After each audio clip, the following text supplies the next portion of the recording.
Well, the thing is, there had to have been companies legally incorporated literally to build trails. Because a lot of these trails around here are clearly, to me, engineered. And with the switchbacks and everything, a certain grading and everything else, there had to have been companies for whom their specialty was actually building trails as opposed to building roads.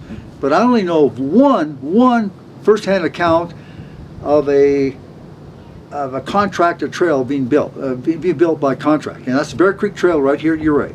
Just last night I sent out the final information email. I attached a PDF file which scans the newspaper articles of when the Bear Creek Trail was being built.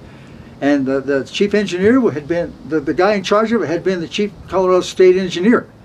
He was commissioned specifically to engineer that trail. And can you tell me when and why? It was in the 1890s. I could have to pull it out here. Why? Because the original trail built up there, which is still there, just became too damn dangerous. And what mines were in operation at that time? It was the Grizzly Bear mine up there at that time. Plus another mine on the other side of the canyon called the Sylvanite. You see it when you're on the Bear Creek Trail. You look across the canyon, you see these old workings going straight down. You see several levels on this 60-degree slope right there. That's slate, the Uncompahgre Formation. That's the Sylvanite mine. Well, I've been in all those. That was my job back in the 1970s. We had a property submittal in the 1970s, worked at the Camford mine, so I went up there with the engineer, and we climbed down into them. At that time, there was a wooden staircase, believe it or not, coming down that cliff. A wooden staircase. But it was really, really rickety, so we did it. We used the staircase, but we tried ourselves in with ropes, too. Now, so tell me a little bit about what you know about the development of the Bear Creek Trail. Well, once again, the original discovery was the Grizzly Bear mine. You go right past the compressor station on the trail. The mine is across the canyon. I think it was in the 1880s when it was found, and by reputation it was a very high-grade silver producer, but exactly how much came out of it, I cannot say. But the main era of it was before the well, I think that compressor station was powered by electricity. I think that was probably, I'm only guessing, probably during World War II.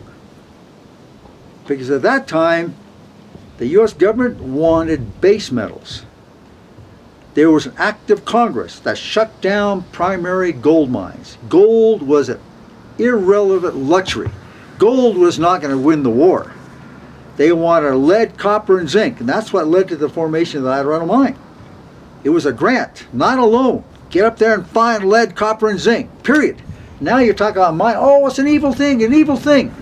People today have no idea where their way of life comes from. Not at all. Everything comes from the ground. You either mine it or you farm it, one or the other. Everything comes from the ground. Now, do you have any sense of the expense or time it took to build the Bear Creek Trail? Well, yes, I can't tell you right offhand. Yeah. It was only a season or two. They had all kinds of mine. They had a camp up there called Windy Point. I know right where it is. It's at the top of the switchbacks, right up there.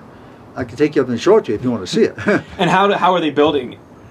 In those days, all by hand. There were no machines to do the drilling. It was all hand stealing, a chisel and a single jack, or two guys.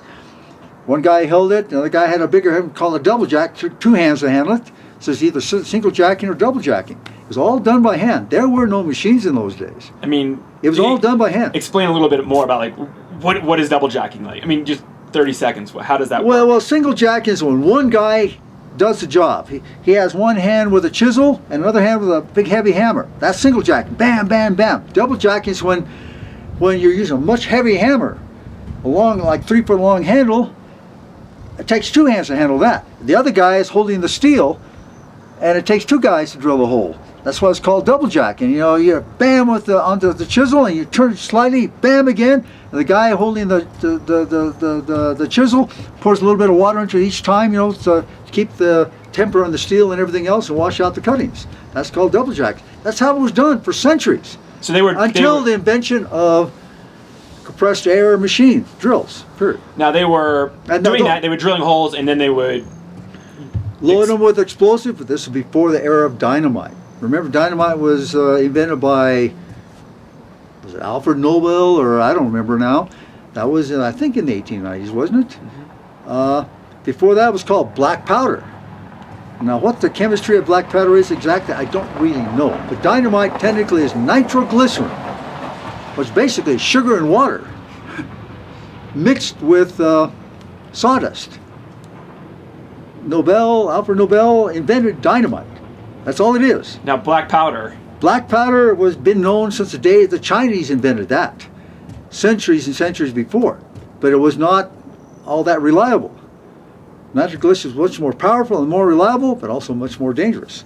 So it was all done by hand in the black powder days, as we call it. There's an extensive cribbing along the Bear Creek Trail. Yeah. That was done by blacksmiths. They did some of the stuff they did to me as works of art. You don't.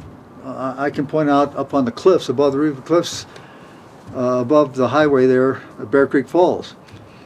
Probably is the oldest still standing tram bull wheel anywhere. I'd say probably anywhere in Colorado, if not North America. Hand-hewn wooden beams. The stuff, the blacksmithing work holding that onto the cliff up there, to me, is a work of art. Work of art. They had to have a blacksmith up there, period. And you look at the cribbing, and there's iron beam going into the rock face down the cliff. Like, how are they? They worked off of ropes, like I'm going to be doing on Saturday. We got the Bear Creek Trail. I got to put in you can see right over there the automobile axles. We're going to try to replace the cribbing. The cribbing's gone at a place called the Washout, 2.8 miles up the trail. But to get that to where I want to put the central axle, you have to be tied off on a rope, because I don't want to fall over that cliff. That's all there is to it.